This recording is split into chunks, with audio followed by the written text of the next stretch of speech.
Bien, y dependiendo de los niveles de calcemia, en realidad de los distintos laboratorios, podemos ir orientando determinadas patologías, ¿sí? Dependiendo el valor de elevación de la hipercalcemia, si está normal o está levemente aumentado, podemos pensar, o debemos inicialmente pensar en hiperparatiroidismo primario, ¿sí? Si tenemos un valor que es mayor a 13, nos empieza a hacer sospechar de algo, de una neoplasia. Recuerden las causas más frecuentes que son los hiperparatiroidismos y las neoplasias, ¿sí? Y cuando los valores son muy elevados, sobre todo si están con síntomas, hay que pensar en algo neoplásico, hay que tratar de descartarlo. Si no, bueno, habrá que pensar en algunas otras causas. Con respecto al fósforo plasmático, lo más habitual es que esté disminuido en el hiperparatiroidismo primario, ¿sí? O la hipercalcemia humoral neoplásica. Pero suele estar normal o elevado en el resto de las patologías. En nuestro paciente estaba elevado inicialmente, pero tiene varias cositas asociadas. El calcio, como se encuentra, si está aumentado, ¿sí? Como en las causas neoplásicas o el hiperparatiroidismo primario, el riñón trata de compensar, trata de liberar ese calcio. O hay otras causas, como por ejemplo el uso de diuréticos como las tecidas, o la hipercalcemia hipocalciúrica familiar, en la cual se retiene en el riñón, se retiene el calcio, o el síndrome de Chiari, pero esto no es muy frecuente. La alcalosis metabólica puede producir también eso. El cloro plasmático, como podemos encontrarlo, son signos más indirectos, ¿no? Pero hiperparatiroidismo primario suele estar aumentado, mayor a 103, menor de eso habrá que pensar en alcalosis metabólica. Después, con respecto a la paratormona, sí, si está aumentada, sobre todo el hiperparatiroidismo primario, sus distintas causas, y si están los niveles bajos o normales, sugieren causas que no están relacionadas directamente con la paratormona y habría que empezar a solicitar mediciones para la proteína relacionada con la paratormona, sí, que puede estar asociado a patología maligna. O cuando no es este el que está elevado, puede estar elevado la vitamina D, que es otro de los mecanismos que se producen, sobre todo en enfermedades granulomatosas, linfomas. Bien.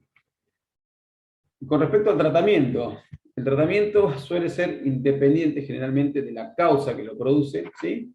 Y tenemos que tratar la hipercalcemia puntualmente. ¿Cuándo tratamos la hipercalcemia? Depende de la magnitud de la misma, ¿sí? De la velocidad de instauración de la misma, de los síntomas que presenta el paciente y de lo necesario que sea o no revertir esa situación.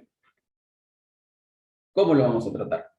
Bueno, lo fundamental acá es el aumento de la eliminación renal. ¿Y esto cómo lo vamos a hacer? ¿Sí? Con una buena hidratación de ese riñón, ¿sí? Un paciente que tiene una hipercalcemia es un paciente que, por estas características presentaba, que resulta con una diabetes insípida, ¿sí? Con mucha pérdida de volumen. Lo que vamos a necesitar es perfundir bien ese riñón, así que hay que inicialmente iniciar un plan de hidratación que ronde entre los 3.000 y 5.000 litros las primeras 24 horas para poder eliminar la mayor cantidad de calcio mediante esta medida. Para lo que son calcios moderados, ¿sí?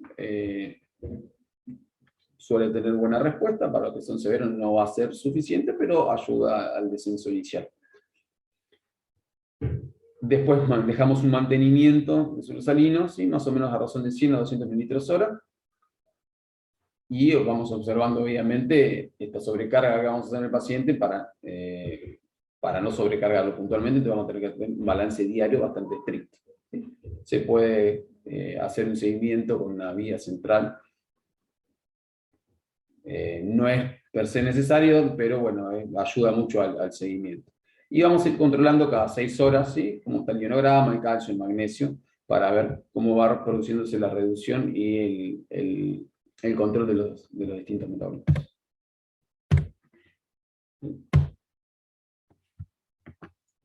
Ahí se queda. Bien.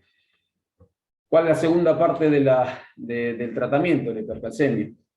Bien, es la disminución de la absorción o la liberación del calcio al líquido extracelular. Bien, se puede realizar de forma oral, ¿sí? O hay distintos agentes que actúan sobre la resorción ósea puntualmente. Cuando la hipercalcemia es moderada, se puede dar fosfato de forma oral para quelar el calcio y disminuir su absorción. Siempre y cuando el el fósforo sérico esté dentro de valores normales. Si el fósforo sérico está aumentado, estaría contraindicado. Podemos iniciar tratamiento con prednisona, de 20 a 40 miligramos día, 2 a 5 días, ¿sí? Para inhibir la síntesis de vitamina D, sobre todo esto en pacientes que tengan mieloma múltiple o con enfermedades granulomatosas o los linfomas también, ¿sí? Que ese sería habitualmente el mecanismo más importante. Y hay algunas otras alternativas que no son más frecuentes, pero el ketoconazol, por ejemplo, que actuaría de forma similar a los corticoides. Después tenemos la inhibición de la reabsorción ósea, que la hacemos con calcitonina,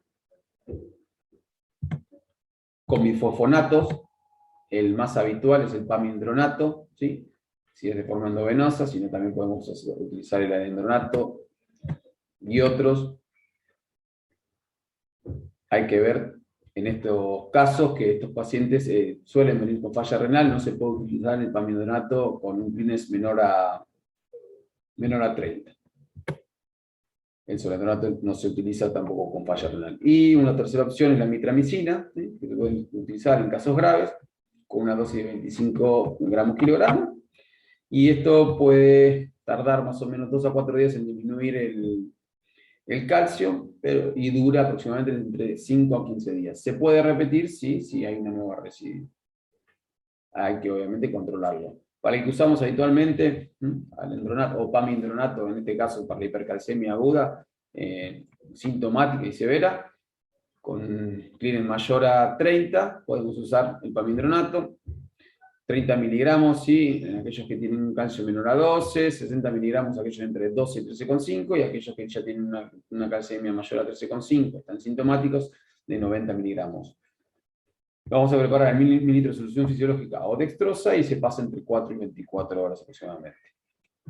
La hipercalcemia no baja inmediatamente, y tampoco es la idea que baje inmediatamente, ¿sí? Lo hace de forma progresiva en los días, termina de suprimirlo en 1 o 2 semanas y se puede repetir la dosis también.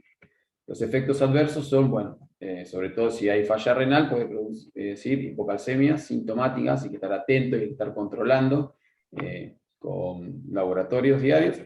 Hipomagnesemia, ¿sí? Fósforo y febrícula transitoria.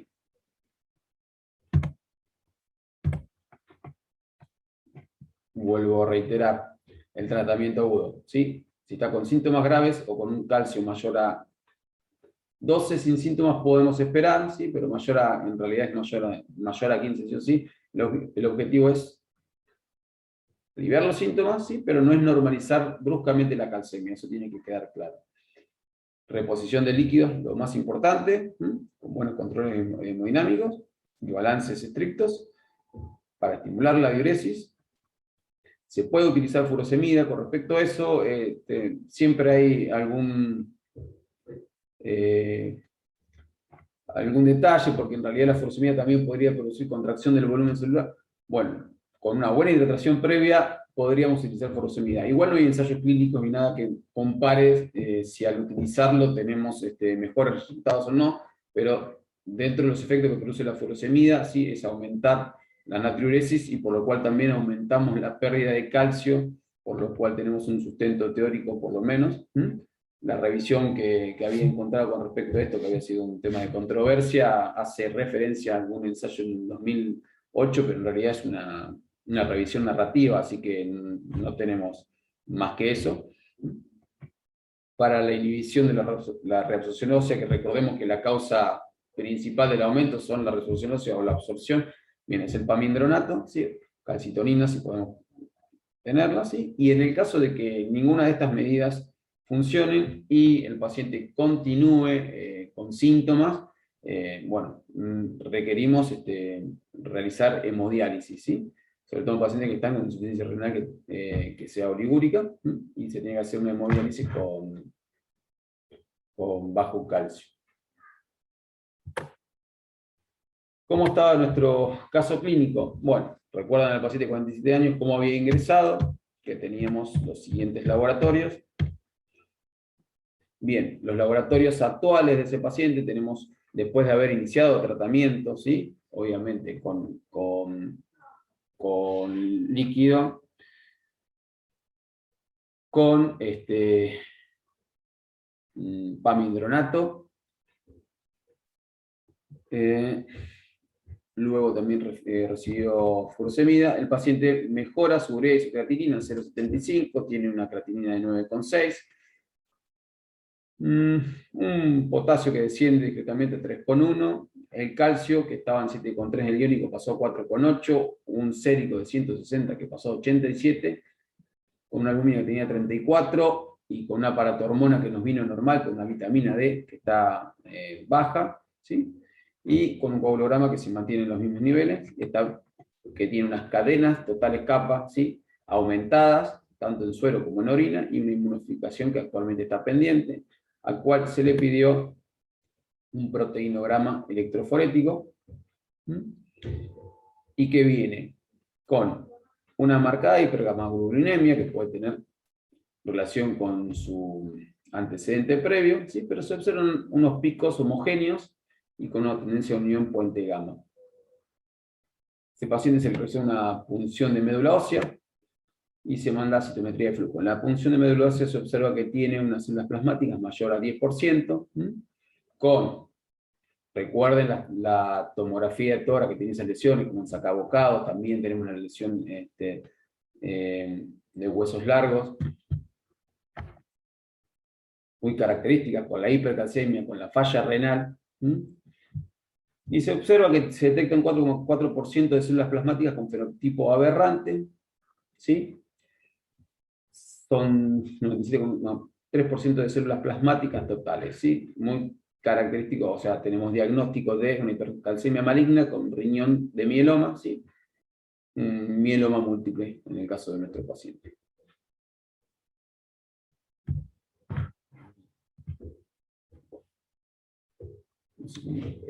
Bueno, esta es la biografía que utilicé para la presentación. Y ¿alguna pregunta, duda?